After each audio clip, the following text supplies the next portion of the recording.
Hi, my name is John Cangelosi, former MLB player here at Cangelosi Baseball. I'm here to talk about leadoffs from second, okay? First of all, even before you get your leadoffs from second base, you know, it takes a different breed. You got to have pride that you want to score. Now you're getting closer to score, so you got to go over your mind. You are scoring until told otherwise, okay? Go over your scenarios. Go over that ball that you got to hold up in front of you. See where the outfielders are playing every single pitch before you get off this base. It's very important that you know where those outfielders are playing every single pitch. Don't take it for granted that they're going to stay in the same situation or same place all the time. Take pride in that and be a good base runner. And again, for you non-base stealers, this is a base stealing segment. Make sure that you do this and modify what I'm teaching. It goes for everyone, okay? The last thing I did, again, pitcher's got the ball. I call this a walk in the park, okay? I'm going to walk off a little bit, okay? Now, if you notice me, the difference between first base and second base, I'm a little more upright. I am not in a more of a 10 stealing position.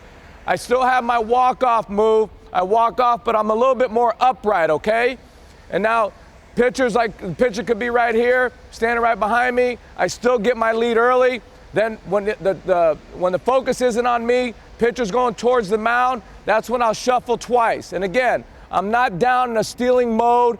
There's no tension involved. Again, stealing third base, you got to be a little bit lighter and freer, in my opinion.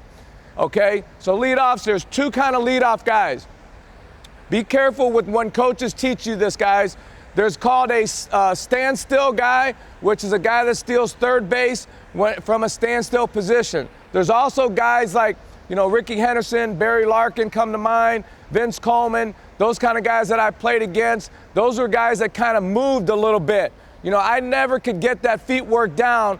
Don't panic. You still could be a standstill kind of guy, but you got to maximize your lead. Those guys that walked a little bit, got a little bit of momentum, they were able to get shorter leads because they had more momentum going. The guys that were standstill, make sure that you get your leads a little bit bigger and earlier so you could adjust to being a standstill guy stealing third base, okay? Now, I'm going to show you something very important, and it's kind of cool when you're getting your lead, okay?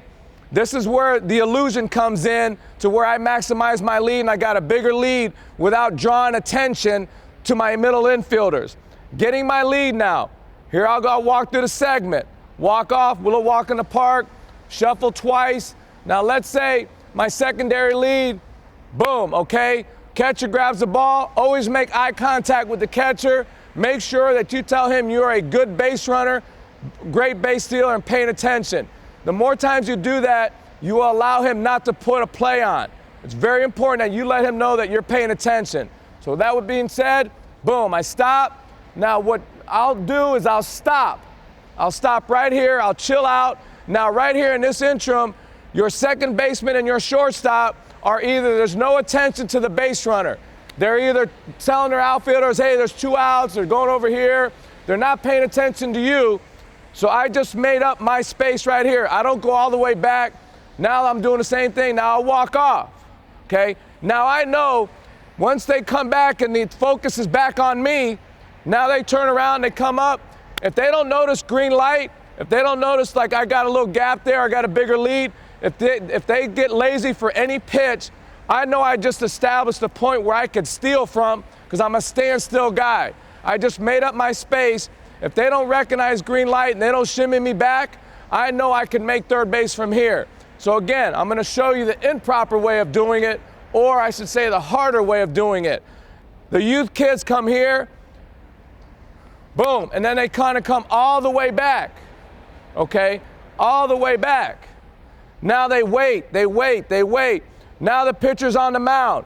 Now these two guys are focused in on the base runner again. Now this kid is trying to fight to get his lead going this way while the focus is on you. And when you're trying to get your lead late and trying to get this way, this is where the attention is back on the base runner. Now all of a sudden they recognize, now they might put a play on you, okay? Or they'll shimmy you back or make the third base coach, you know, announce that they're watching you. The main thing about stealing third base is you need to maximize your lead, 1. 2, you got to get your lead early. And 3, you got to make sure if you're a standstill guy, you have to get a big enough lead or understand the general area where you are, where you know you can make it. And lastly, the last thing, for those guys that do move, make sure if you're a guy that moves a little bit, you got to make sure that you shimmy and keep your feet low to the ground. You cannot have your feet high because you'll always be off sequence with the pitcher, okay? And lastly, getting leads, the most important thing that I thought about that helped me decide if I was going or not, pay attention, 1, to the location of the catcher. If you do not know signs, pay attention to location of catcher. Sometimes catchers will telegraph. If it's a breaking ball, they'll get a little bit lower. If it's a fastball in, they'll set up inside on a righty. You'll know it's a fastball. When he sets up low, anticipate a breaking ball. Very good pitch to run on, or also anticipate ball in the dirt. And lastly, the most important thing for me is that third baseman. If you have a third base, let's say this is third base. You have a third baseman playing close to the bag, very hard for you to steal third base. All it is a snap throw. Runner, the third baseman isn't running. The hardest thing to do in baseball, there's 2 things. If that third baseman is back here, it's very hard for that third baseman to run, make a swipe tag on the run, and more importantly, for a catcher to hit a moving target. Pay attention to your third baseman, see where he's playing, and that'll dictate if you can be aggressive on certain pitches or not. Okay? Again, this is John Cangelosi with Pro Tips.